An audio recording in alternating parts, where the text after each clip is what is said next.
Hey guys what's up and welcome back to maths classes. इस video में हम start करेंगे क्वेश्चन नंबर 1। प्रीवियस वीडियो में guys हमने ट्रिग्नोमेट्री का इंट्रोडक्शन पढ़ा था।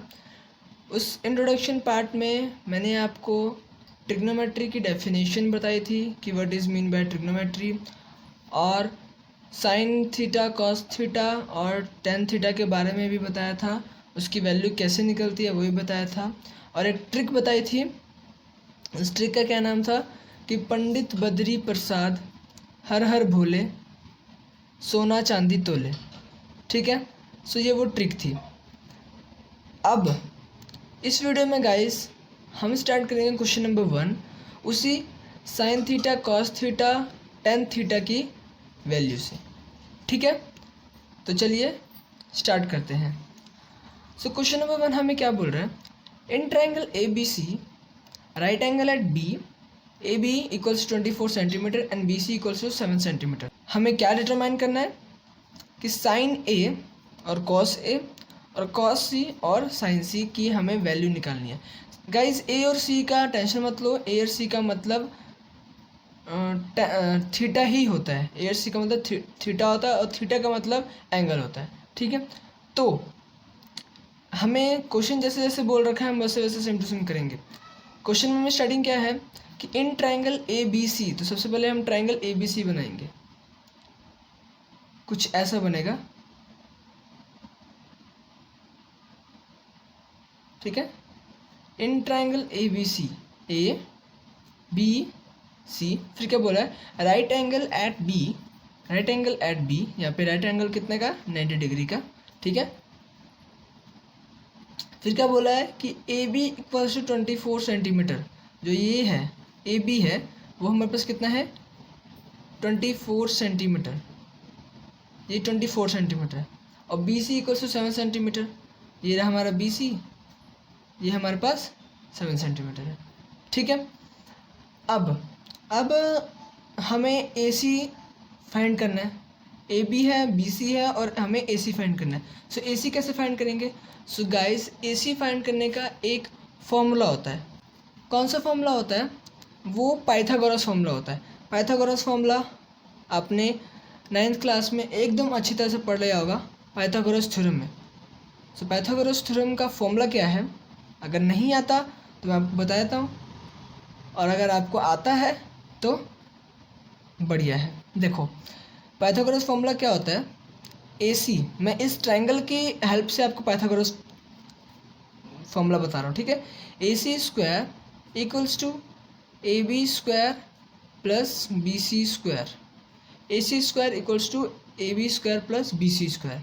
मतलब क्या बोल रहा है कि जो ए बी का स्क्वायर है, ए बी की जितनी भी हमें वैल्यू दे रखी है उसका स्क्वायर, प्लस हमें बी सी की जितनी वैल्यू दे रखी है उसका स्क्वायर, दोनों को मिला के ए सी का स्क्वायर बनता है। ए सी हमारा क्या होता है, मैंने आपको बताया था, ए सी हमारा होता है हाइपोटेन्यूज, जिसको हम शॉर्ट में हाइपो भी बोलते हैं। ओके, सो इसमें हम अगर वैल्यू पुट करेंगे, ए बी की वैल्यू कितनी है, 24 सेंटीमीटर, 24 सेंटीमीटर मतलब 24 का स्क्वायर, प्लस हमारे पास बी सी की वैल्यू कितनी है, 7 सेंटीमीटर, 7 सेंटीमीटर मतलब 7 का स्क्वायर। ठीक है, 24 का अगर आप स्क्वायर करेंगे तो हमारे पास वैल्यू आएगी 576। आप बेसिक स्क्वायर करके देख लो, हमारे पास इतनी ही वैल्यू आएगी। ठीक है, प्लस 49 का 7 का स्क्वायर करेंगे तो कितना आएगा, 49, और जब इन दोनों को हम प्लस करेंगे तो हमारे पास आएगा 625। बेसिक आप प्लस करके मैं आपको दिखा देता हूँ। देखो 6 + 9 कितना होता है, 15, 15 का 1 आया, 7 + 4 कितना होता है, 11, 11 का 1 12, और 1 ऊपर कैरी आया, और 1 और 5 कितना होता है, 6, तो 625 आएगा। मतलब ए सी स्क्वायर की वैल्यू कितनी आ रही है, 625। ठीक है, उसके बाद ए सी स्क्वायर की वैल्यू 625 है, सो यहाँ से ए सी की वैल्यू कितनी आएगी, 625 का रूट हो जाएगा, जो स्क्वायर यहाँ से हट जाएगा तो इसका रूट हो जाएगा, तो 625 का रूट कितना होता है, 25। सो यहाँ से हमारी ए सी की वैल्यू कितनी आ गई, 25, मतलब हमारी हाइपोटेन्यूज की वैल्यू कितनी आ गई, 25। ठीक है, इज दैट क्लियर, किसी भी तरह का कोई प्रॉब्लम नहीं होगा आई थिंक इसमें आपको। सो तो देखो ए सी की वैल्यू हमारे पास आ गई है। अब हम निकालते हैं साइन ए, साइन ए, साइन ए का, अब गाइस ए मतलब क्या है, थीटा, ए मतलब है थीटा, और थीटा मतलब क्या होता है, एंगल। तो ए थीटा साइन ए मतलब थीटा हमारा यहाँ बन रहा है ए के एंगल पे, थीटा हमारा ए के एंगल पे बन रहा है। और अगर साइन ए की वैल्यू मतलब साइन ए जो है थीटा है वो यहाँ बन रहा है, सो हमारा परपेंडिकुलर यहाँ होगा।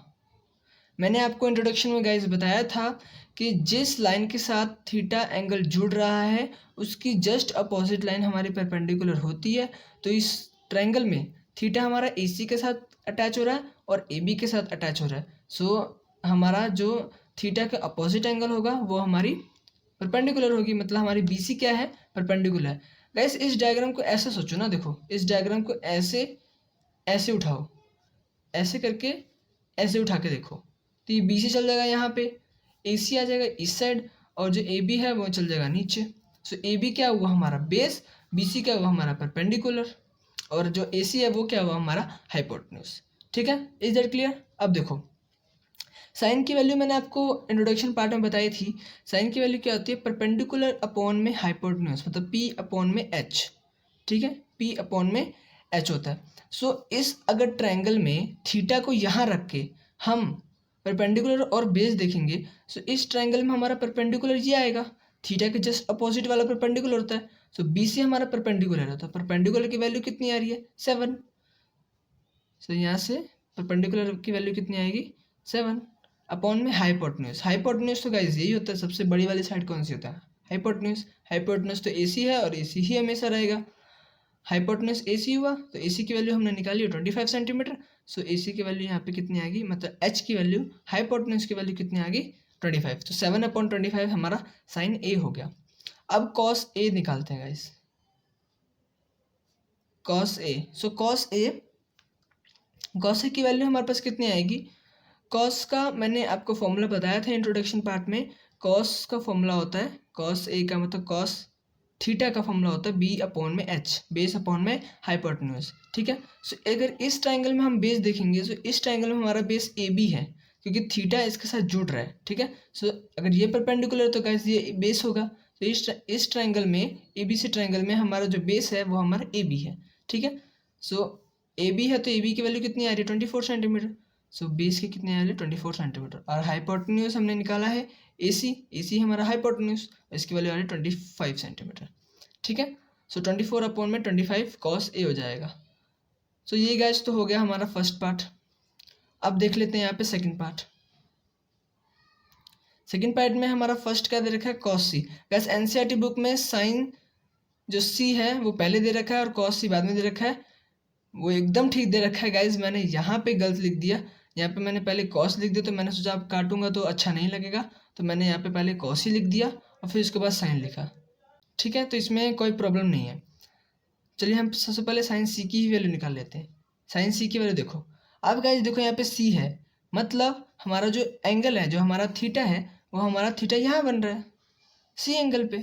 सो हमारा थीटा अगर यहाँ बन रहा है तो बेस हमारा दोबारा BC आ जाएगा और परपेंडिकुलर हमारा AB आ जाएगा और हाइपोटेन्यूज तो सेम को सेम रहेगा।